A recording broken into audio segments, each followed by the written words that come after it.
इस प्रकार दत्तात्रेय भगवान की कथा आती है। अब इस कथा को विराम देकर हम आज के उत्सव की ओर चलते हैं। आज विशेष आकर्षण क्या है बताइए? आज के आकर्षण के तौर पे मैंने क्या बताया था आप लोगों को? शिव पार्वती विवाह। अलग अलग कथाएं हैं वैसे तो, मैं दो तरीके से आपको सुनाता हूं। एक बार देखिए, पहला विवाह उनका किसके साथ हुआ था? माता सती के साथ। पहला विवाह उनका माता सती के साथ हुआ था। तो यहाँ पर एक बार देखिए, ऐसे तो सती माता ने देह का त्याग क्यों किया था? इधर सब ध्यान देंगे कृपया करके। माता सती ने अपने देह का त्याग क्यों किया था? अपने श्वशुर जी की वजह से।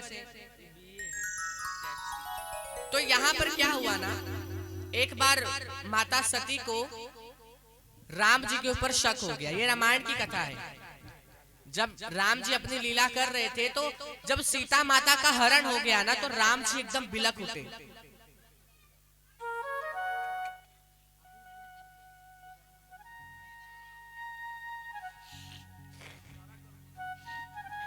तो ये रामायण की कथा है। एक बार जब राम जी ने अवतार लिया था, तो जब सीता माता का हरण हुआ ना, तो राम जी साधारण मनुष्यों की तरह विलाप करने लगे। विलाप कर रहे हैं, रो रहे हैं, कहां गई सीते, कहां गई सीते, कहां गई किशोरी जू, कहां गई है वो। अब उन्हें रोता देख यहाँ माता सती को शक हो रहा है कि ये भगवान है, ये विष्णु भगवान के अवतार है, मुझे तो नहीं लग रहा। यहाँ पर शंकर जी, एक तो देखिए शंकर जी राम जी के बहुत बड़े भक्त थे। जब भी उन्हें समय मिलता तो वो राम राम राम राम राम राम राम राम राम राम राम राम जपते रहते। तो यहाँ पर उन्हें शक हो रहा है कि ये भगवान है, ये तो साधारण मनुष्यों की तरह रुदन मचा रहे हैं, बोले ये लीला कर रहे हैं। फिर भी उन्हें मन में शांति नहीं मिल रही कि ये कैसे संभव है, भगवान होकर एक साधारण मनुष्य की तरह विलाप कर रहे हैं। तो यहाँ पर शंकर जी कहते हैं अगर विश्वास नहीं है ना तो परीक्षा ले लो। माता सती कहती है ठीक है, मैं अब परीक्षण करूंगी कि क्या ये सच में भगवान है। तो यहाँ पर माता सती सीता माता का रूप लेकर राम जी के समक्ष जाती है। माता सीता का रूप लेकर राम जी के समक्ष जाती है, राम जी के पास जाती है। और राम जी एक तो अपने ध्यान में मग्न है। राम जी ने देखा भी नहीं पीछे मुड़ करके कौन है। उन्होंने रूप माता सीता का लिया है, उन्होंने देखा भी नहीं कि है कौन। और प्रणाम करके कहते हैं माते बाबा नहीं आए। यहाँ पर माता सती कहती है अरे मैं तो सीता माता के रूप में हूं, इन्हें कैसे पता कि मैं माता सती हूं। वो समझ जाती है कि ये सचमुच भगवान है, क्योंकि ऐसे कोई भी कैसे पहचान सकता है। तो यहाँ पर माता सती वापस जाती है कैलाश पर्वत पर। और मैं आपको बताऊं, माता सती महादेव के आधे अंग पर उनके गोद में बैठती थी। यहाँ पर पता है आप लोगों को? बताइए, नहीं पता होगा। तो माता सती शंकर जी के गोद में बैठती थी, जंघा के ऊपर। लेकिन आज जब माता सती गई ना कैलाश पर, तो उन्होंने देखा कि शंकर जी ने उनका आसन अलग लगाया हुआ है। माता सती को लगा कि ये क्यों ऐसा कर रहे हैं। उन्होंने कहा, माता सती जाकर शंकर जी से अनुरोध करती है, बोले ये क्यों किया आपने? बोले कि एक तो देखिए शंकर जी राम जी को अपना पिता मानते थे। क्या मानते थे? पिता मानते थे। अगर राम जी को पिता मानते थे तो सीता माता कौन हुई? उनकी माता। तो अब अगर सती माता ने सीता माता का रूप ले लिया है तो वो कौन हुई? शंकर जी की माता। वो भी शंकर जी की माता हुई।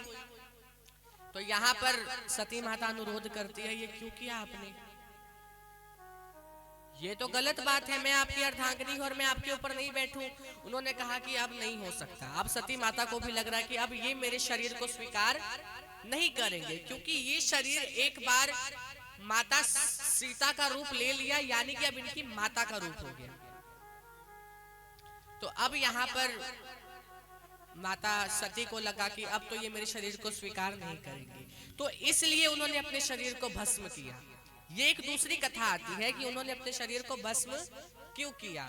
इसका कारण ये था क्योंकि उन्होंने शंकर जी की माता का रूप लिया था। तो क्या आप अपनी पत्नी और अपनी माता को एक नजर से देख सकते हैं? बताइए, आपसे पूछा जा रहा है, बताइए। नहीं देख सकते। माता अलग है और पत्नी अलग है। ये बात हमें धर्म ही तो सिखाता है कि माता अलग और पत्नी अलग। तो यहाँ पर जब उनकी पत्नी ने उनकी माता का रूप ले लिया, तो क्या वो उन्हें स्वीकार करेंगी? नहीं करेंगी। तो इसलिए उन्होंने अपने शरीर को भस्म किया। दूसरा कारण ये कि एक बार राजा दक्ष ने एक सभा का आयोजन किया, उसमें सभी लोग पधारे थे। तो राजा दक्ष को थोड़ा विलंब हो रहा है आने में। राजा दक्ष थोड़ा विलंब कर रहे हैं आने में। तो यहाँ पर शंकर जी खाली बैठे थे। अब शंकर जी की एक आदत थी कि वो जब भी अपने आप को फ्री देखते, वो जब भी अपने आप को अकेला देखते, तो वो राम नाम के भजन में डूब जाते। तो वो अपने भजन में लीन हो गए हैं। राम राम राम राम राम राम राम राम राम का नाम ले रहे, राम का नाम ले रहे हैं। अब दक्ष आते हैं, शंकर जी ध्यान में बैठे हैं। सब दक्ष के स्वागत के लिए खड़े हो जाते हैं, सिवाय शंकर जी के। शंकर जी उनका स्वागत में खड़े नहीं होते। दक्ष प्रजापति कहते, किसने बुला लिया इसको?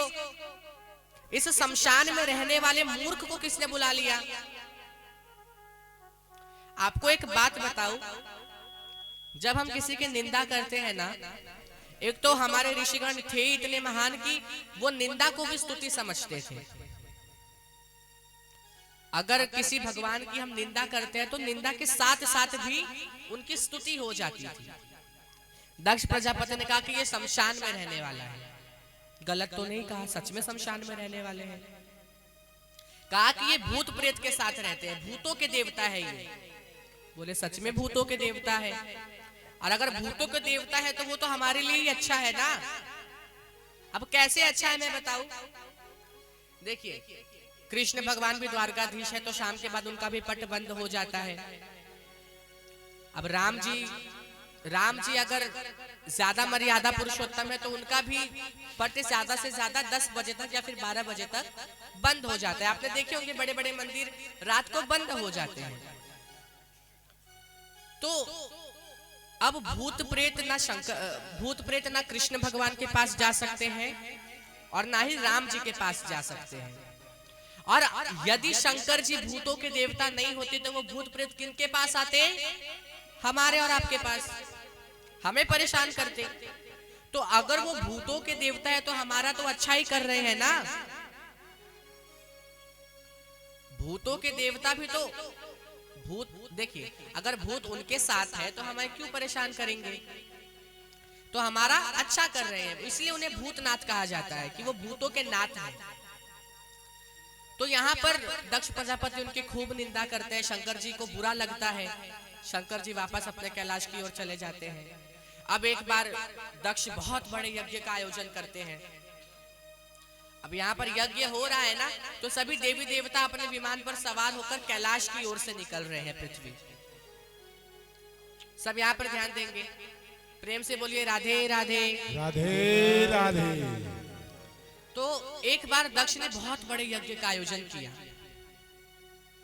यज्ञ में बहुत लोगों को बुलाया, देवताओं को बुलाया, ऋषिगणों को बुलाया, दैत्यों को बुलाया, यानी सभी को बुलाया सिवाय माता सती के। और माता सती को क्यों नहीं बुलाया? क्योंकि शंकर जी ने उनका स्वागत नहीं किया। अब सब उनके कैलाश की ओर से निकल रहे हैं यज्ञ की ओर। तो यहाँ पर माता सती देखती है, माता सती प्रभु शंकर के पास जाती है, कहती है ये लोग क्यों जा रहे हैं? नारद जी से पूछती है माता। नारद जी कहती है कि आपको नहीं पता, आपके पिताजी ने कितना बड़ा यज्ञ रखा है, इतने बड़े यज्ञ में आपको नहीं बुलाया। राम राम राम राम राम राम नारायण नारायण। अब वो कह रहे हैं, अब यहाँ पर माता सती को पता चलता है तो वो शंकर भगवान के पास जाती है। शंकर भगवान के पास जाकर कहती है कि प्रभु मुझे भी जाना है, मुझे भी यज्ञ में जाने की अनुमति दीजिए। सब यहाँ पर ध्यान देंगे, आगे वाले प्रेम से बोलिए राधे राधे। राधे राधे। तो यहाँ पर माता सती शंकर जी के पास जाती है, शंकर जी से कहती है कि मुझे भी जाना है यज्ञ में, मेरे पिता ने इतना बड़ा यज्ञ रखा है। तो शंकर जी कहते हैं कि जाना तो चाहिए, मैं आपको एक बात बताऊं कि हमें 4 जगह से कभी भी भूल कर भी निमंत्रण का कुछ उम्मीद नहीं रखनी चाहिए। हमें 4 जगह भूल कर भी कभी निमंत्रण नहीं मांगना चाहिए, और उन 4 जगहों पर हमें बिना निमंत्रण के जाना चाहिए। कहां पर? एक, जब गुरु के यहाँ पर कोई उत्सव हो रहा हो। दूसरा, माता पिता के घर अगर कोई उत्सव हो तो हमें निमंत्रण की कोई जरूरत नहीं होनी चाहिए।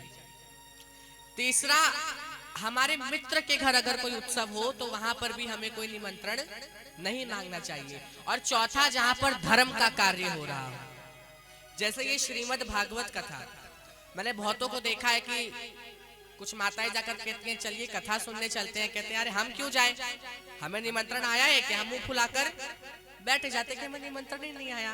लेकिन हमें 4 जगहों से कभी निमंत्रण नहीं मांगना चाहिए। पहला, जहां पर श्रीमद् भागवत कथा हो, दूसरा गुरु के यहाँ, तीसरा मित्र के यहाँ, और चौथा अपने माता पिता के यहाँ।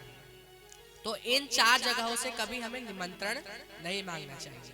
लेकिन फिर भी शंकर जी कहते हैं कि अगर जानबूझकर ना निमंत्रण दिया गया हो तो नहीं जाना चाहिए। माता सती रुदन मचाने लगे कि मुझे जाना है, मेरे पिताजी ने इतना बड़ा यज्ञ किया है, मैं तो उनकी पुत्री हूं। अगर माता सती नहीं मानी, इसलिए शंकर भगवान ने गणों के समूह को उनके साथ में भेजा कि आप इनके साथ जाइए।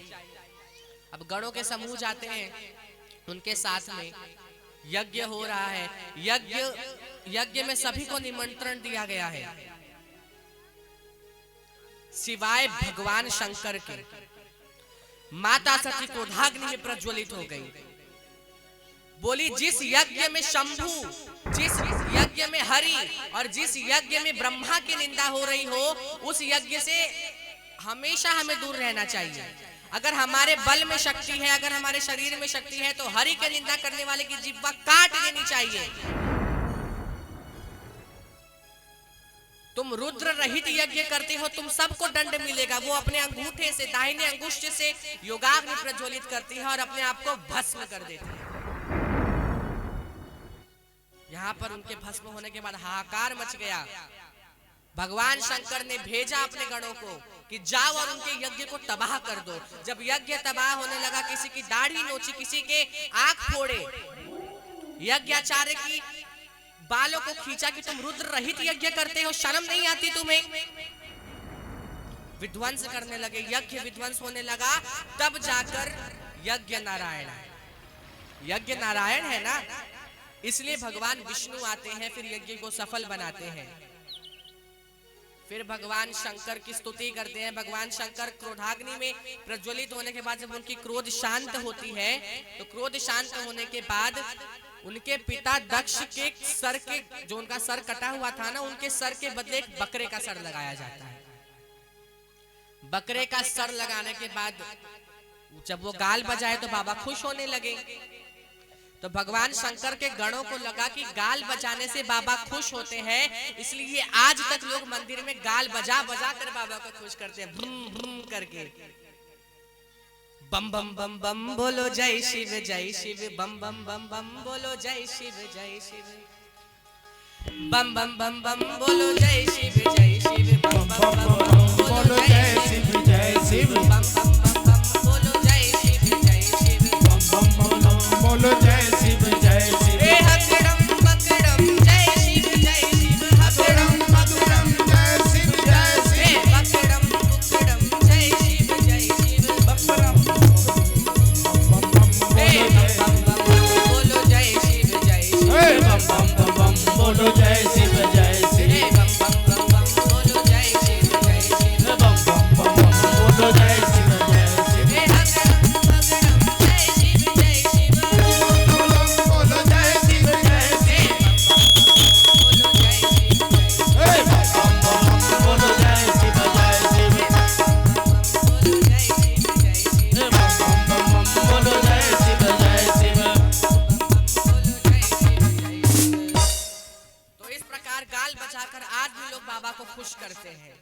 बाबा खुश हुए। अब सती दहन के बाद बाबा समाधि में चले गए। अब यहाँ पर एक असुर हुआ। अब यहाँ पर देखिए, माता सती मरने से पहले भगवान राम से अनुरोध करती हैं, जन्म जन्म शिव पद अनुराई, कि मुझे हर जन्म शिव की ही पत्नी बनाना। वो राम जी से माता सती अनुरोध कर रही है कि भगवान शंकर आपको भगवान मानते हैं, भगवान शंकर आपको पिता समान मानते हैं, आपको पूजनीय मानते हैं। तो यहाँ पर माता सती राम जी से अनुरोध करती है कि मुझे अगला जन्म भी शिव की पत्नी के रूप में देना। राम जी बोले, अच्छा दक्ष के घर में जन्म दे दूं क्या?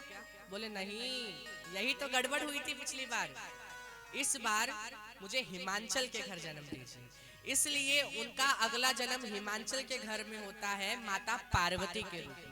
बोले माता पार्वती की जय। तो यहाँ पर माता पार्वती के रूप में वो हिमांचल के घर जन्म लेती है। अब यहाँ पर उनके पिताजी हिमांचल जी नारद जी को बुलाते हैं। सब इधर ध्यान देंगे। बोले नमः पार्वती पते हर हर महादेव। तो यहाँ पर नारद जी को बुलाया जाता है। हिमांचल जी जो है, जो माता पार्वती के पिताजी हैं, वो नारद जी को बुलाते हैं। कहते हैं मेरी पुत्री के जरा हाथ देखो तो, हाथ की रेखा देखो तो, कुछ दोष तो नहीं है, कुछ इसमें कुछ दोष तो नहीं है, मुझे जल्दी से बताओ। अब इनके अंदर मन में उत्तेजना हो रही है कि क्या है ऐसा।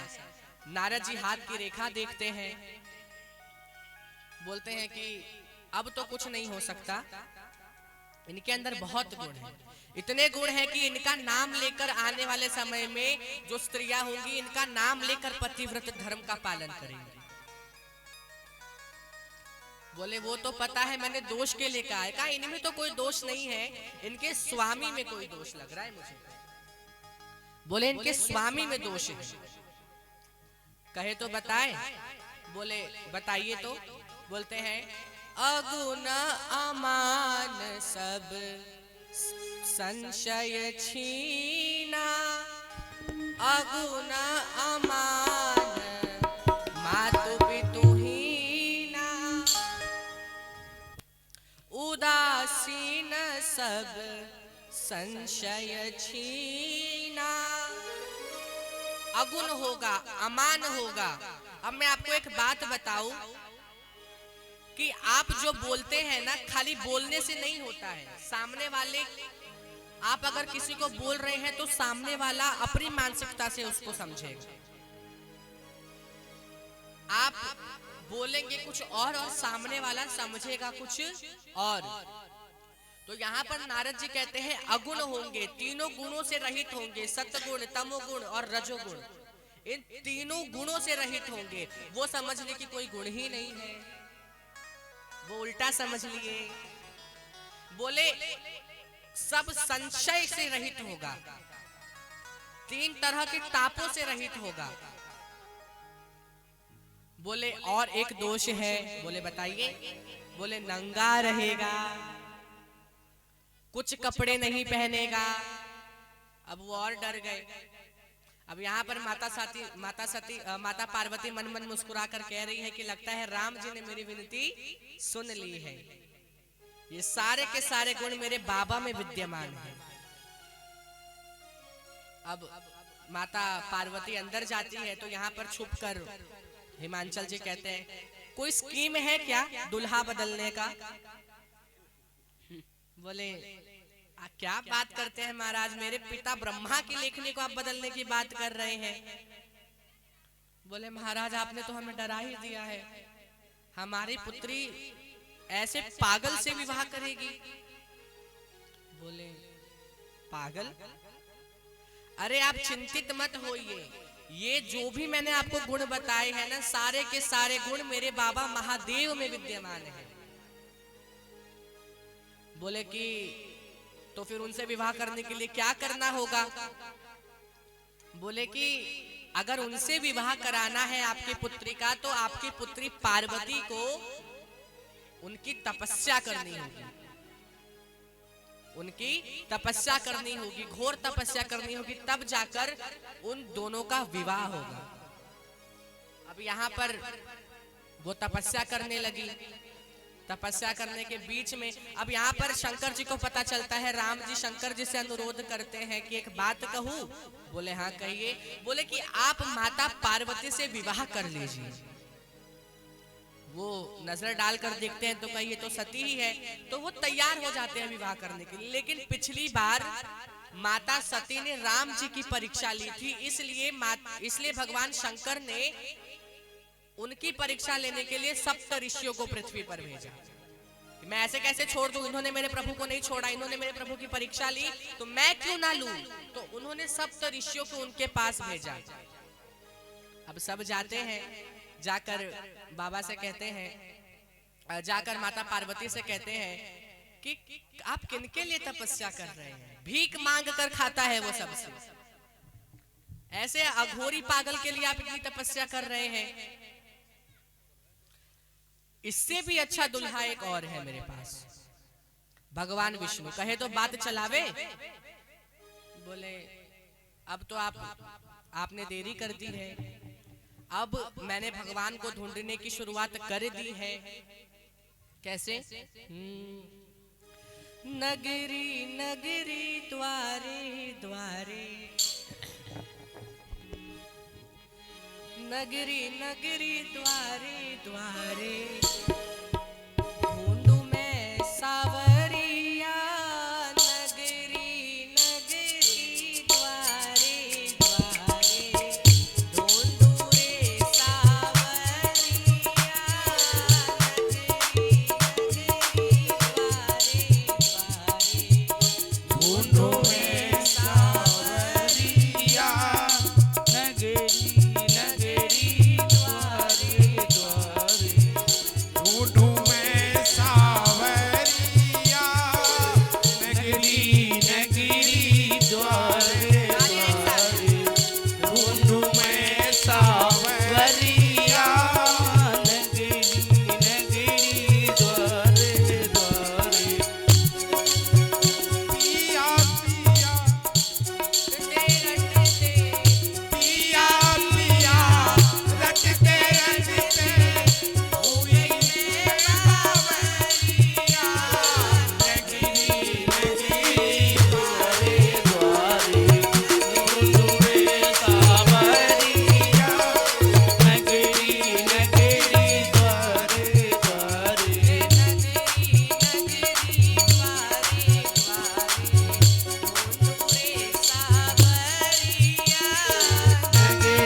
मैंने अपना मन भगवान शंकर में लगा दिया है। सप्त ऋषि वापस जाते हैं, महादेव और प्रसन्न हो जाते हैं कि अब दुल्हन तैयार है, लेकिन दुल्हन को थोड़ा और तरसाया चाहे। तो यहाँ पर भगवान शंकर फिर समाधि में चले गए। पिछली बार जब समाधि में गए थे तो 88,000 वर्ष बाद लौटे थे, और इस बार जब समाधि में गए तो कब लौटेंगे कुछ पता नहीं। 10,000 वर्ष बाद लौटेंगे कि 200 करोड़ वर्ष बाद वापस लौटेंगे, कुछ अब पता नहीं है। अब यहाँ पर एक असुर हुए तारकासुर। उस तारकासुर ने ब्रह्मा जी की तपस्या करी। ब्रह्मा जी की तपस्या करी, ब्रह्मा जी से कहा कि मुझे अमर कर दो। ब्रह्मा जी का अमर तो मैं भी नहीं हूं, मेरे भी कर्म वांछित है कि मैं भी कुछ ना कुछ करते रहता हूं, अमर तो मैं भी नहीं हूं, तुम्हें कैसे अमर कर दूं। कहते अगर आप अमर नहीं कर सकते तो वो दिमाग लगा रहे हैं, अंदर ही अंदर दिमाग लगा रहा है। अब मैं आपको एक बात बताऊं, जो दैत्य होते हैं, जो राक्षस होते हैं ना, कृपा से इधर ध्यान दीजिए, बातें बाद में होती रहेगी। प्रेम से बोलिए राधे राधे। राधे राधे। तो जो दैत्य और राक्षस गण होते हैं ना, वो वरदान लेने के बाद भगवान के ऊपर ही अप्लाई कर देते हैं। एक असुर हुआ भस्मासुर। भस्मासुर ने शंकर जी से वरदान मांगा कि मैं जिसके सर के ऊपर हाथ रखूं वो वहीं भस्म हो जाए। अब भगवान शंकर ने कहा ठीक है तथास्तु, तो तुम जिसके ऊपर सर रखोगे वो भस्म हो जाएगा। बोले मुझे विश्वास नहीं होता, आपके ऊपर सर डाल के अप्लाई करूं क्या? वो कहा कि आपके ऊपर हाथ डाल के चेक करूं क्या कि भस्म हो रहे हो कि नहीं। भगवान भागे वहां से, शंकर भगवान पीछे, शंकर भगवान आगे आगे और वो दैत्य पीछे पीछे के हाथ रखना है। फिर भगवान विष्णु वापस अवतार लेकर आते हैं, मोहिनी अवतार। मोहिनी अवतार डांस कर रहे हैं, नाच रहे हैं। कहा कि ऐसे नहीं ऐसे नाचो, फिर वो हाथ सर के ऊपर खुद ही डाल दिया, तब जाकर वो भस्म हुआ। तो राक्षस जो वरदान लेते हैं ना, वो उन्हीं के ऊपर अप्लाई भी करते हैं। तो यहाँ पर ब्रह्मा जी से वरदान मांगकर ब्रह्मा जी से कहा कि मुझे अमर कर दो। ब्रह्मा जी का अमर तो नहीं हो पाओगे, तो अंदर अंदर दिमाग लगा रहे कि क्या करूं। तब उसका ध्यान आया कि शंकर जी जो है वो तो अभी समाधि में गए हुए हैं। अब समाधि से कब लौटेंगे ना हमें पता है ना किसी और को पता है। पिछली बार 88,000 वर्ष लौटे थे, इस बार 100,000 वर्ष लौटे कि 200,000 वर्ष बाद लौटे, कुछ पता नहीं। तो वो वरदान में मांगता है कि मुझे शंकर जी का पुत्र ही मार पाएगा। ना शंकर जी समाधि से लौटेंगे, ना उनका ब्याह होगा और ना उनकी संतान होगी। तो कहा कि उसकी संतान ही मुझे मार पाएगी। वरदान में उसने मांगा कि उसकी संतान, शंकर की संतान से ही मैं मरूं। ब्रह्मा जी ने कहा तथास्तु। अब वो लगा उधम मचाने, देवताओं को त्रास देने। तो सभी देवता डर के मारे जाते हैं ब्रह्मा जी के पास। कहा ब्रह्मा जी आपने ये क्या गड़बड़ कर दी, उसे क्या वरदान दे दिया आपने? वरदान में कह दिया कि जब तक शंकर जी का पुत्र नहीं होगा तब तक वो मरेगा ही नहीं। तो शंकर जी तो अभी समाधि में है। ब्रह्मा जी कहे चिंता की कोई बात नहीं है, दुल्हन तैयार है, दूल्हे को तैयार करना खाली बाकी है। दुल्हन तैयार है हिमांचल के घर में, शंकर जी को मनवाना है, शंकर जी को समाधि से वापस लाना है। अब शंकर जी को समाधि से वापस कैसे लाया जाए? सब कामदेव का आवाहन करते हैं, कामदेव को बुलाया जाता है। कामदेव से कहा जाता है कि आप जाइए और उनके समाधि में विघ्न डालिए।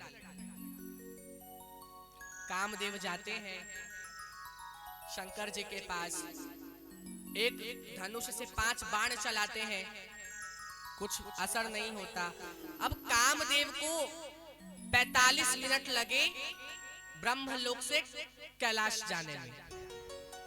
कामदेव को 45 मिनट लगे ब्रह्मलोक से कैलाश जाने में, और उस 45 मिनट में पूरी की पूरी पृथ्वी काम में व्याप्त हो गई। सब वासना सहित हो गए। अब कामदेव जाते हैं कैलाश में। कामदेव कोशिश करते हैं कि इन्हें कैसे भी करके समाधि से निकालूं। कब निकलेंगे कब निकलेंगे, नहीं निकलते। तो मृत्यु को निश्चित रखकर एक वृक्ष के पीछे छुपकर धनुष से 5 बाण चलाते हैं। बाण जाता है शंकर जी के हृदय में लगता है। शंकर जी तो नहीं, उनका तीसरा नेत्र खुल जाता है। चारों तरफ देखते हैं कौन है, किसने मेरी समाधि में बाधा डाली, और तीसरे नेत्र के अग्नि से काम को वहीं पर भस्म कर देते हैं। बोलिए नमः पार्वती पते हर हर हर महादेव। कामदेव वहीं के वहीं भस्म हो जाते हैं। कामदेव के भस्म होने के बाद सभी देवता वापस घबराने लगे, अब क्या होगा। वापस ब्रह्मा जी के पास जाते हैं। ब्रह्मा जी कहे अब मैं कुछ नहीं कर सकता, आप लोग खुद जाइए और दुल्हा को मनाइए। अब सब जाते हैं। अब जैसे कोई 5 लोग जब घबरा रहा हो तो 5 तरीके के नाम लेता है, 5 भगवान। जैसे 5 लोगों को भूत से डर है, कोई कहे हे हनुमान जी बचा लीजिए, कोई कहे हे बजरंग बली बचा लीजिए, कोई कहे हे कृष्ण भगवान बचा लीजिए, कोई कहे हे ब्रह्म मुरारी मुझे बचा लीजिए, कोई कहे हे नारायण भगवान मुझे बचा लीजिए। मतलब अलग अलग भगवान का आह्वान करते हैं। कोई कहे नमः पार्वती पते हर हर महा, कोई कहा बजरंग बली महाराज की जय हो। तो ऐसे अलग अलग भगवान के नाम लिए जा रहे हैं। अब अलग अलग नाम ले रहे हैं तो लोगों को अजीब लग रहा है कि अलग अलग नाम लेने से तो कुछ फायदा नहीं होगा। सब इधर ध्यान देंगे। तो अलग अलग नाम लेने से तो कुछ फायदा नहीं हो रहा है। तो सबने सोचा कि क्यों ना हम एक साथ गाना गाएं, एक साथ भगवान शंकर की स्तुति करें। तो बड़े ही सुंदर तरीके से स्तुति कर रहे हैं।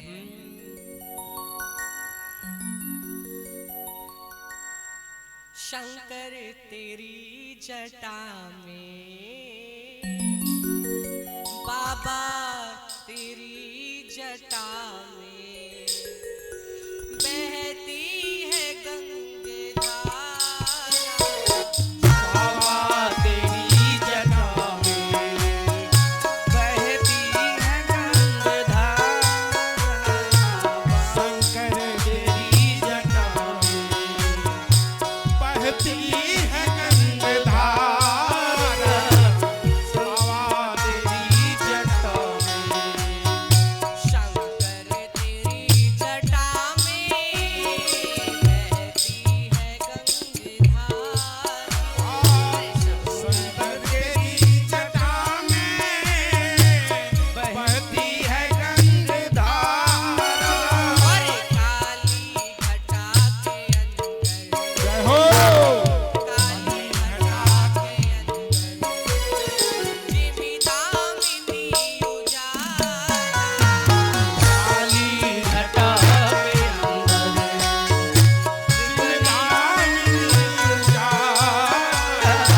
शंकर तेरी जटा से बहती है गंगाधारा। शंकर तेरी जटा से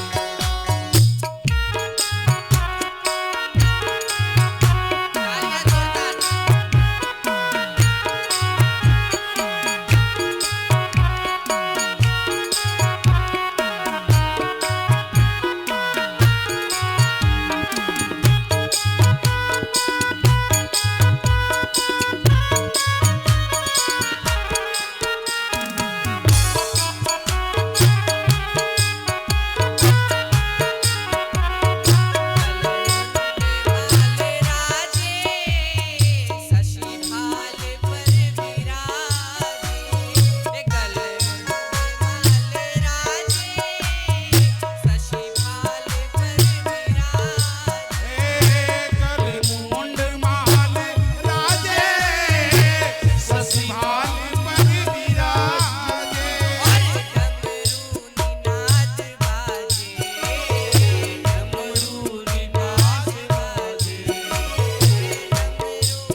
के अंदर दिव्यदानी उतार शंकर तेरी जटा से शंकर तेरी जटा से शंकर तेरी जटा पूरे गौर करुणावतार संसार सार भुज केंद्रहार सोहे जटा जूट अभिसंग प्राण हर हर बम बम शंकर उतार हर हर बम बम शंकर पुकार, हर हर बम बम शंकर पुकार। हे नीलकंठ नंदी सवार बनिए दुल्हा सबके विचार आराधन शिकार आए हैं द्वार हर हर बम बम शंकर उतार हर हर बम बम शंकर उतार हर हर बम बम शंकर उतार हर हर बम बम शंकर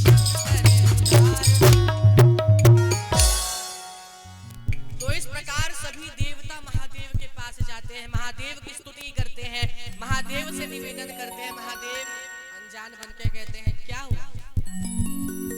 अब एक बात बताओ आप लोगों को, घर का जो मुखिया होता है ना, उसको सब कुछ पता होता है, लेकिन सब कुछ पता होने के बाद भी जो अनजान बने वही घर का मुखिया होता है। बोलिए राधे राधे। राधे राधे।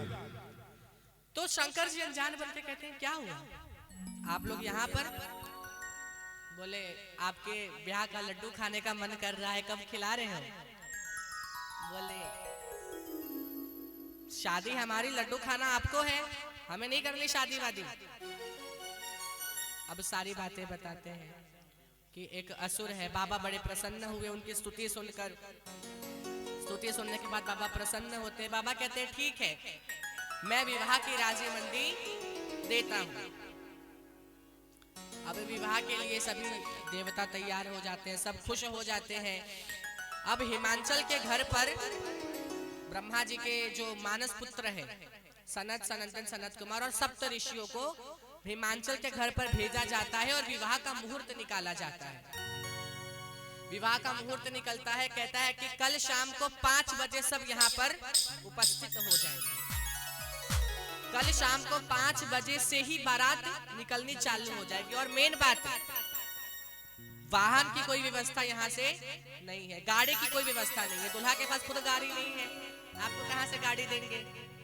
तो गाड़ी की कोई व्यवस्था हमारी तरफ से नहीं है, सब अपना अपना जुगाड़ करके खुद ही आइए। सब देवी देवता जाते हैं। अब 5 बजने से ठीक 2 घंटे पहले 3 बजे सभी देवी देवता तैयार हो रहे हैं। लेकिन यहाँ पर बाबा आराम से बैठे हैं। बोले हमें क्या करना है, उठ के सीधे चले जाना है मुंह उठाकर। यहाँ पर बाबा के गण परेशान है। बोले क्यों परेशान हो। बाबा के गण बोले देख रहे हैं ना सभी देवताओं की हरकत, कोई नहीं आया आपको सजाने। एक बात बताओ आप लोगों को, जब किसी का विवाह होता है ना, तो दुल्हा या दुल्हन के घर पर सजावट धजावट होती है, संगीत होता है, उत्सव होते हैं। लेकिन मेरे बाबा का मात्र एक ऐसा विवाह है जहां पर सब बाराती अपने अपने घर पर तैयार हो रहे हैं। इंद्र अपने ऐरावत को रगड़ रगड़ के धो रहे हैं, साबुन शैम्पू लगाकर। यहाँ पर यमराज अपने करिया भैंस को देखे, बोले इनके ऐरावत के सामने तो हमारा करिया भैंस कुछ नहीं है, उसको और रगड़ रगड़ कर धोने लगे। सब अपने अपने वाहन को तैयार कर रहे हैं। कुबेर जी अपने पुष्पक विमान के ऊपर झालर लगा रहे हैं। पहला हवाई जहाज किनके पास था बताइए। पहला हवाई जहाज कुबेर जी के पास था, प्लेन। उसके ऊपर झालर लगा रहे हैं, भुकभुकिया लाइट। तो यहाँ पर सब अपने अपने घर पर तैयार हो रहे हैं। बाबा यहाँ पर अकेले बैठे हैं। बाबा के गणों को उनकी चिंता हो रही है। बोले बाबा थोड़ा तैयार हो जाते। बोले तैयार, अरे थोड़ा मेकअप, थोड़ा सजावट। अब बाबा बोले कि तुम लोग काहे चिंता करते हो। चिंता करने की कोई बात ही नहीं है। बोले देवता नहीं आए। बोले देवता मुझे जानेंगे तब ना आएंगे, उनको खुद से फुर्सत मिलेगा तब ना यहाँ पर आएंगे। बोले हमें तो श्रृंगार करने आता नहीं, बोले बाबा को केवल वही सजा सकता है जो बाबा के मन को समझता हो, और बाबा के मन को उनके गणों से ज्यादा कोई नहीं समझता। इसलिए बोलिए राधे राधे। राधे राधे। तो उनके गण को बोला कि आप लोग मेरा श्रृंगार कीजिए। अब यहाँ पर सभी गण, अब एक तो जैसे बाबा वैसे उनके गण, ना बाबा को श्रृंगार पुकार का कुछ नॉलेज है ना उनके गणों को, आज तक कभी कोई श्रृंगार का काम नहीं किया है। तो यहाँ पर सब श्रृंगार करने जा रहे हैं। बाबा का काम दहन के वक्त पूरा जटा ऐसे खुल गया था, तो यहाँ पर जितने भी उनके गण हैं वो उनके जो जटाएं हैं उसको ऐसे मुकुट की तरह रख देते हैं। बोले मुकुट का काम खत्म, इनकी जटा से ही मुकुट बन गया है, अब इसको कोई नहीं छुएगा। तो मुकुट का काम तो जटा से खत्म हो गया। अब बोले थोड़ा पाउडर लगाया जाए, कुछ तो लगाना पड़ेगा। अब कैलाश में पाउडर कहाँ से आवे, उनको पाउडर के बारे में कुछ पता नहीं। बाबा ने बोला पाउडर काहे लगाओगे, जाओ शमशान में से भस्म उठा के ले आओ, चिता का जो भस्म होगा वो उठा कर ले आओ। तो सभी गण शमशान में जाते हैं। शमशान में जो चिता का जो भस्म था वो भस्म लाते हैं, उसी को पाउडर समझ के बाबा बोले ये क्या है हो, बोले ये पाउडर है। अब पाउडर लगाया जाता है। अब आजकल की जो माताएं बहनें होती है ना, पाउडर लगाकर ऐसे मिला लेती हैं। जब हम मुंह पर कुछ पाउडर क्रीम लगाते हैं ना तो अपने मुंह में मिला लेते हैं, वो सीधे थोपे जा रहे हैं बाबा के चेहरे पर। एक तो बाबा वैसे ही इतने गोरे, बाबा का स्वरूप कैसा है, कर्पूर गौरम करुणावतारम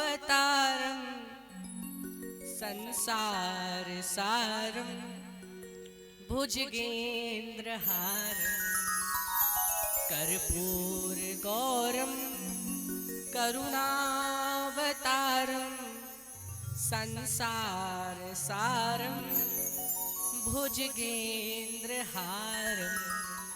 कपूर जितना गोरा, और कपूर से भी ज्यादा गोरा है, मतलब कपूर से भी ज्यादा गोरे हैं हमारे बाबा।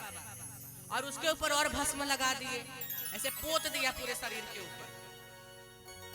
अब यहाँ पर बोले बाबा दुल्हा बिना मौर का अच्छा नहीं लगता है। मौर माने ऐसे दुल्हा का जो आगे ऐसे लटकता है, जानते हैं ना आप लोग। तो बोले मौर के बिना दुल्हा दुल्हा नहीं कहलाएगा।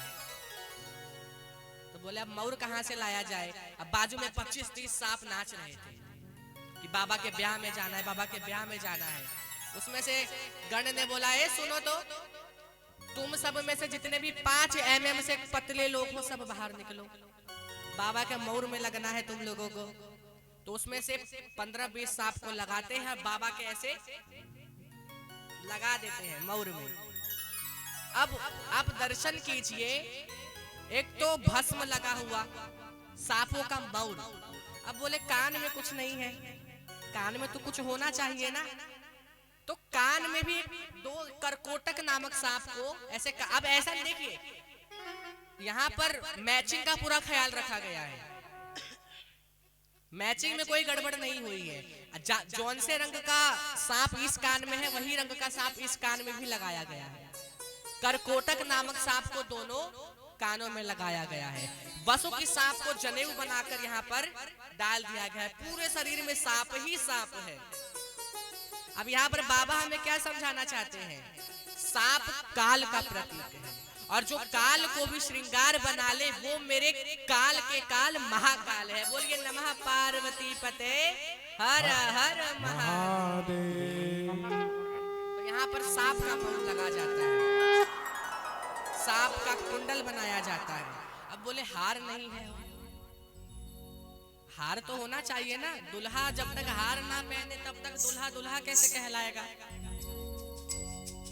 तो यहाँ पर अब माला कैलाश पर कहां से आए, तो भगा गया एक गढ़ शमशान की, और शमशान में जितने भी चिता के मुंड थे 10-15 नरमुंड उठाकर ले आए। मुंड एक सांप को मुंड की खोपड़िया में घुसाकर ऐसे बांधा गया, और माला बाबा के गले में पहना दिया गया। नर मुंड यानी कि जो मरे हुए इंसान होते हैं उसके मुंड को उठाकर, हड्डी की कंकालों को उठाकर माला पहनाया गया। अब कितना अद्भुत उनका स्वरूप है, हर चीज शरीर में सांप ही सांप है। अब गण बोले बाबा कुछ पहन तो लेते, ब्याह में जाना है। शंकर जी बोले पहनना भी पड़ता है क्या? बोले हाँ, तो आप कहे तो आप जिसके ऊपर बैठते हैं उसी को लेकर बांध देते हैं। मृग छाल के ऊपर बैठते हैं, मृग छाल उठाया ऐसे कमर में बांध दिया। अब वो था एकदम ढीला, बार बार गिर जाता। फिर एक सांप को उठाया, उस सांप को बोला बहुत जरूरी काम करना है तुमको, थोड़ा भी हिलना नहीं, अगर जहां तुम हिले बाबा का इज्जत गया। तो बोले उस सांप को ऐसे मृग छाल के अंदर ऐसे रस्से की तरह बांध कर बाबा को पहना दिया गया। अब बाबा का स्वरूप देखिए, पूरे शरीर में भस्म लगा हुआ और 3 आंख, ऐसे सांप का मौर लगा हुआ, नर मुंड लगा हुआ, सांप ही सांप है पूरे शरीर में। अब यहाँ पर सभी देवी देवता सज रहे हैं। देविया आई, देविया कहे कहाँ है बाबा? गणों से कहा अब दुल्हा है तो दुल्हा, वो भी महादेव। देवियों को लगा एकदम सुंदर बने होंगे, आज तो मजा आएगा। और आपको एक बात बताऊं, विवाह में ना जो हमारी माताएं होती हैं, माता बहनों को जितना मजा दुल्हा देखने में आता है उतना मजा किसी चीज में नहीं आता। तो माताओं को जो मजा दुल्हा देखने में आता है, तो यहाँ पर देवियां भी दुल्हा को देखने के लिए उत्सुक हो रही है। और ऐसी वैसी देवियां नहीं, ऐसा लग रहा है कि करोड़ों अप्सराओं के बराबर एक देवी। तो सभी देवियां आई, बोले कहाँ है बाबा, हमें दुल्हा को देखना है। बाबा उधर दूर बैठे हुए हैं। अब देवियां जाती है, देवियां देखती है, बोले बाप रे बाप, उनका रूप देखकर जो वो डरी। और बाबा और ऐसे सांप लेके मुस्कुरा दिए। एक तो वैसे ही उनका रूप भयंकर, ऐसे गोरा सा मुंह, ऐसे भस्म लगा हुआ, और सांप का मौर हटाते ही दांत फाड़ दिए। अब वो देखने के बाद देवियां भगी वहां से, देवताओं को बोली कि हे भगवान, कैसा पागल दूल्हा है, इस पागल के लिए भी कोई दुल्हन बनी होगी। देवता चिंतित हुए, ब्रह्मा जी विष्णु जी से कहे अब क्या किया जाए। अब बोले क्या किया नहीं, यहाँ से भागिए, ये लोग आते रहेंगे, नहीं तो जो रसगुल्ला मलाई मिलने वाला है वो भी इनको देखकर नहीं मिलेगा। अब सब अपने अपने वाहन पर लेकर भगे वहां से भाग कर चले गए आगे आगे। अब बाबा नंदी के ऊपर बैठे हैं। नंदी कहे बाबा सब भाग गए, आप कहे आप एक बार आदेश देंगे तो मैं यहाँ से इनसे भी आगे भाग जाऊंगा। बोले रुको, कहीं नहीं जाना है, जो मजा अपने ग्रुप के साथ है वो मजा इनके साथ नहीं आएगा। उनका ग्रुप क्या है? भूतनी। अच्छा, अब यहाँ पर सब गण कहने लगे अरे हमारे ग्रुप को तो निमंत्रण ही नहीं गए। हम कहे कि हमारे ग्रुप को निमंत्रण जाता भी नहीं है। अच्छा, आप लोग के घर में जब विवाह होता है, निमंत्रण पत्र पर क्या आप लिखते हैं कि एक जगह पे स्थान देते हैं, नारायण भगवान हमारे विवाह में आना, ब्रह्मा जी आप हमारे विवाह में आना? क्या कोई ये लिखता है कि प्रिय भूतनी जी हमारे विवाह में आना? नहीं। प्रिय हाकनी जी मेरे विवाह में आना, डाकनी मेरे परिवार में आना, ऐसा तो कोई नहीं लिखता। हम कहा कि हमारे जो ग्रुप है ना उसको निमंत्रण जाता भी नहीं है। अब यहाँ पर वापस जाते हैं बाबा के पास।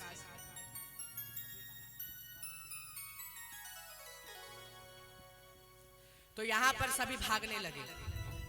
अब यहाँ पर सब दर्शन करना कि एक आदेश देते ही बाबा के सारे भूतगण वहां पर पधार गए। एक आदेश पर सारे के सारे, और यहाँ वहां की पूरी दुनिया के भूतनी लोग आए हैं। भारत के भूतनी लोग आए, विदेश से अमेरिका से भूतनी आए। बोले hey where are you from? I am from California. यहाँ पर जापान के भूत लोग आए, छोटे छोटे आंख वाले। किसी का हाथ बाहर, किसी का हाथ ही हाथ, किसी का पैर नहीं है, किसी का पैर ही पैर, किसी का मुंह नहीं है, किसी का पेट में से मुंह निकला हुआ है। बड़े बड़े भूत भूतनी लोग आए हैं, पूरे विश्व के भूत भूतनी लोग, और सब देखिए इतने अनुशासन में है कि पूछिए मत। और सब कैसे नृत्य कर रहे हैं। हमारा एक भूत का ताल है, इसे कहते हैं भूत ताल। अरे भूतवा नाचे दे दे सगरो ताल, बाबा की बरियात चले। अरे भूतवा नाचे दे दे सगरो ताल, बाबा की बरियात चले। भूतवा नाचे तालियां जोरदार। बाबा की बरियात चले। भूतवा नाचे दे दे सगरो ताल, बाबा की बरियात चले। बाबा के बरियात चले, बाबा के बरियात चले, बाबा के बरियात चले, बाबा के बरियात चले। अरे भूतवा नाचे दे दे सगरो ताल, बाबा की बरियात चले। अरे भूतवा नाचे दे दे साल बाबा बाबा की बरियात चले। ए, बोलिए नमः पार्वती पते हर हर। महादेव। अब यहाँ पर सभी भूतगण पधार गए। किसी का मुंडी नहीं, किसी का मुंडिये मुंडी है, किसी का हाथ नहीं, किसी का पेट में से हाथ निकला है, किसी का पैर नहीं, किसी का पैर ही पैर है। सबके रूप अलग अलग है। और अनुशासन देखिए, आते ही बाबा को पहले प्रणाम करते हैं। भूत भूतनी होने के बावजूद पहले बाबा को प्रणाम करते हैं। पूरे विश्व के भूत आए हैं, कोई एकदम गोरा गोरा, यहाँ पर वेस्ट इंडीज लोग हैं एकदम काले काले, कलुआ लोग, करिया लोग। अब सभी चलते हैं बारात लेकर, सब जा रहे हैं जा रहे हैं। अब पहले, अब मैं एक बात बताऊं, इधर सब ध्यान देंगे, प्रेम से बोलिए राधे राधे। राधे राधे। नमः पार्वती पते हर हर महादेव। महादेव।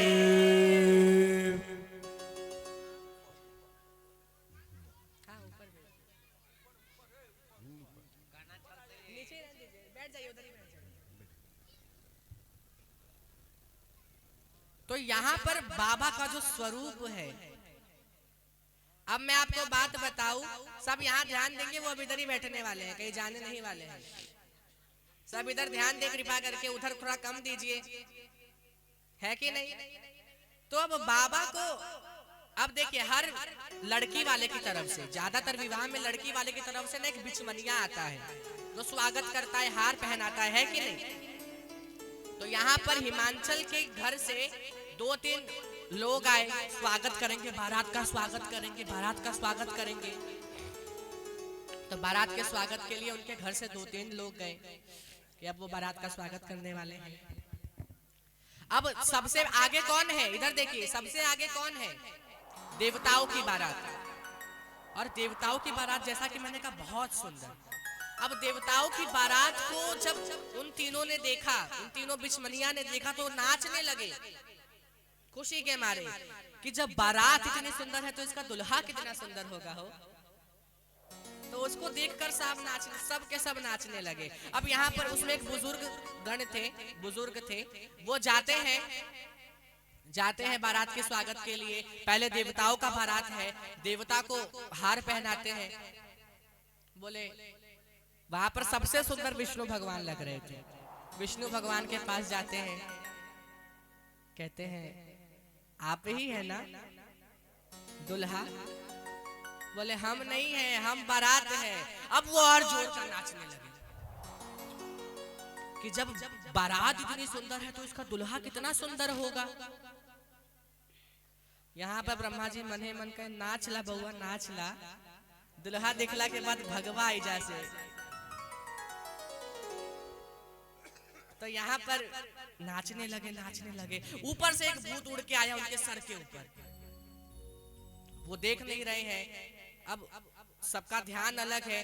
अब पीछे से आवाज आ रहा है बम बम, पीछे से बोलो बम बम बम, बोलो बम बम बम, बोलो बम बम बम, बोलो बम बम बम, बोलो बम बम बम, बोलो बम बम बम, बोलो बम बम बम, बोलो बम बम, बोलो बम बम बम बोलो बम बम बम बोलो बम बम बम बोलो बम बम ओ अरे हकड़म बकड़म बम बम बम, ए हकड़म बकरम बम बम बम, अरे धिकड़म धुकड़म बम बम बम, अरे चिकड़म चिकड़म बम बम बम अरे एकम दुक्कम बम बम बम, एकदम धक्कम बम बम बम, ए बम बम बम, बोलो बम बम बम, हे बम बम बम, बोलो बम बम बम, ए बम बम बम, बोलो बम बम बम, हे बम बम बम, बोलो बम बम बम, बम बम बम, बोलो बम बम बम, ए बम बम बम बोलो तो अब हकड़म बुकड़म तिकड़म टुकड़म सब बोलकर बम लगा दो बस। उनके जो भूत के जो लोग थे सब हिकड़म दुकड़म मतलब कुछ भी बोलकर बम लगा दे रहे थे कि सब बम में है, हर चीज में बम बम। अब यहाँ पर ब्रह्मा जी घबरा रहे हैं कि पीछे से जल्दी से उसके आने से पहले अपना गिलास निकाल, बोले पहले इसमें डालो आम का जूस, बोल रहे इसमें रसगुल्ला डालो। अब आम का जूस डाल रहे हैं कि ऊपर से एक भूत उड़ के आ गया। अब ऊपर देख रहे हैं पूरा नीचे गिर रहा है, बोले इधर देखो, नहीं बोले ऊपर देखो, आ गया। बोले आ गया का हो, पूरा जूस वही गिर गया और ऊपर से एक भूत उड़ के देखते भागा वहां से सब। अभी दुल्हा को देखा नहीं गया यहाँ पर, वो भूत को ही देखकर भाग गए। तो सोचिए उन्होंने कहा कि ये बारात है। अब अंदर जाते हैं। अब मेनिका मैया कहते हैं ना कि जब किसी लड़की के घर से उनकी माता आती है स्वागत के लिए, अब मैना मैया जाती है स्वागत के लिए थाली लेकर। दुल्हा को अब पहले तो भूत को देखती है, उनके हाथ से थाल गिर गए, बोले थाल गिर गया अब चलो। बोले थाल गिर गया, इतनी बेइज्जती मैंने आज तक कभी नहीं देखी। सारे भूतगण चिल्लाने लगे, हिकड़म दुकड़म सब चिल्लाने लगे। बोले इतनी बेइज्जती, थाली गिरा के भाग गई, फिर वापस आती है उनकी तरफ से। अब देखिए मैं आपको एक बात बताऊं, हर विवाह के घर में जिस घर में शादी होती है ना, उस घर में एक मैया ऐसी होती है जो सबको डांटते रहती है, सबको समझाते रहती है, ये करो वो करो, तो मतलब ज्यादा कुछ होशियार बनती है। होती है कि नहीं? हर घर में कोई विवाह का घर होता है, वहां पे होती है ऐसा करा ना हो, तू गलत कर रहल बाने, हाँ गलत करे छी, हाँ ऐसे करो, हाँ वैसे करो, तो हो मतलब ऐसे होते हैं सभी घरों में। एक जन ऐसा होता है जो कि समझाते रहता है सबको। अब वहां पर एक ऐसी थी जो बहुत होशियार बनती थी, हमसे कोई कुछ नहीं करेगा। मेनिका मैया अंदर आती है, वो कहती है काहे भाग आए? बोले हम भागे, आप चलिए। अब उनको साथ में लेकर बाहर द्वार छेकाई पर जाते हैं। अब वो ज्यादा ही कुछ होशियार बनती थी, भूत को देखे तो देखते ही रह गए। अब यहाँ पर बाबा सामने खड़े हैं। अब जब तक वो आरती कर रही है तो थरथरा के आरती कर रही है, ऐसे हाथ कपकपा कर, कि ऐसा बारात आज तक कभी नहीं देखा। दूल्हे को देखकर और रोने लगी मेनिका मैया, वो बाजू वाली कर रही है। तब तक बाबा ने ऐसे सांप को ऐसे घुमाया और हंस दिए। नीचे से एक सांप था और वो सांप उस जो अम्मा थी जो सबको समझाती थी, उस अम्मा के पास जाकर ऐसे जीभ लपलपाने लगे करके। अब जीभ लपलपाई, वो और डर गई, बोली ये क्या है, कैसी बारात है? मेनिका मैया अंदर जाती है। मेनिका मैया अंदर जाने के बाद बहुत जोर का रो रही है कि किसने ऐसा दूल्हा ढूंढा है। तभी नारद जी की याद आ जाती है। नारद जी को याद करते श्राप देने लगे, घर बर्बाद हो जाए उनका, कभी सुखी नहीं रहेंगे, वो मेरी पुत्री का जिंदगी बर्बाद करने जा रहे हैं। उनका घर होगा तब ना बर्बाद होगा। वो तो हर वक्त श्रीमन नारायण नारायण नारायण, श्रीमन नारायण नारायण नारायण, श्रीमन नारायण नारायण नारायण, श्रीमन नारायण नारायण नारायण, श्रीमन नारायण नारायण नारायण, नारायण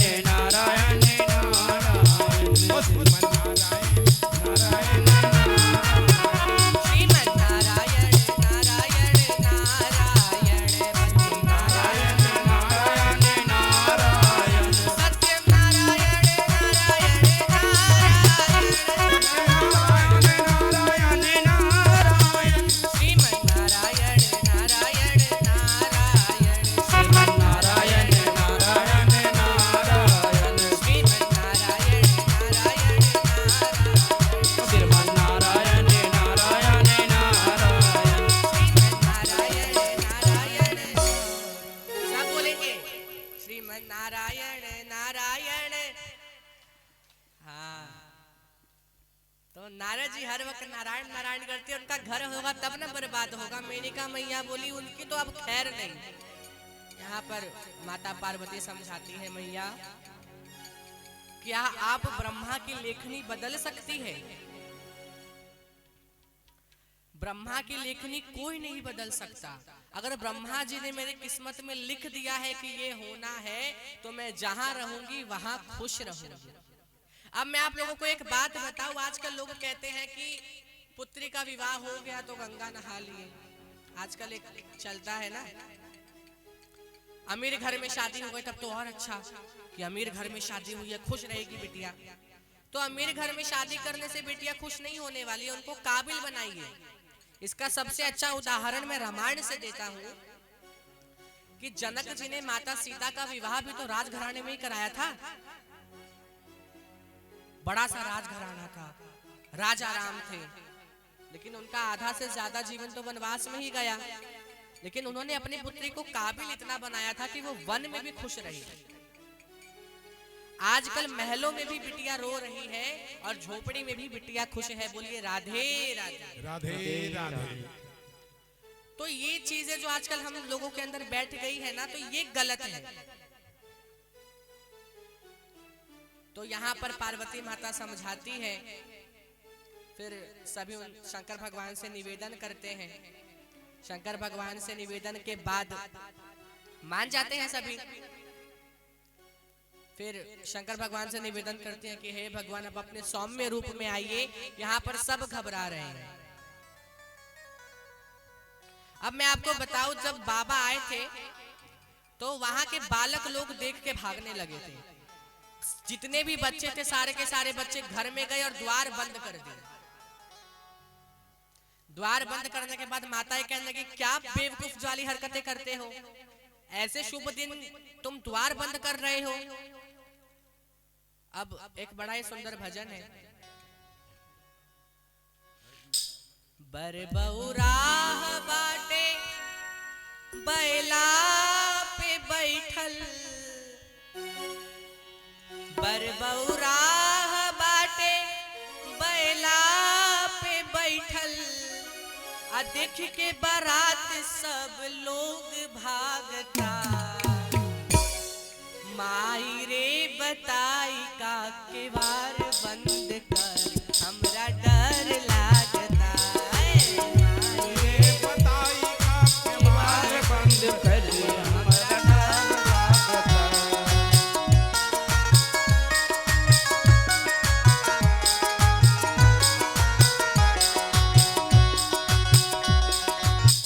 बरबौरा देखी, तालियां जोरदार।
बच्चे भी रुदन मचाए, पूरा हाहाकार मचा था।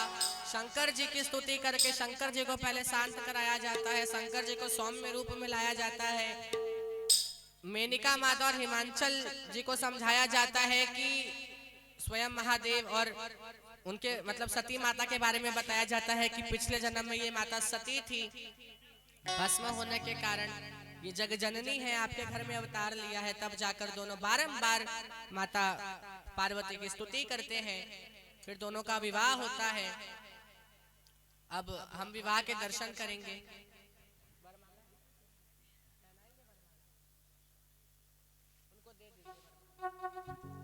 अब दोनों का वरमाला होगा, हम विवाह के दर्शन करेंगे, फिर कथा को यही हम विराम देंगे। चलिए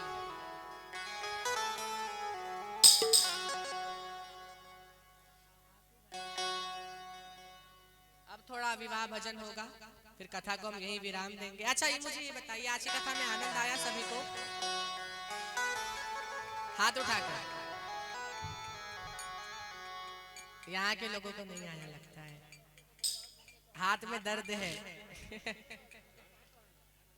तो कल का विशेष आकर्षण होगा राम सीता विवाह। कल राम जी और माता सीता का विवाह होगा, तो कल भी आप सभी से अनुरोध है कि अच्छे ही कपड़े पहन के आइएगा आज की तरह।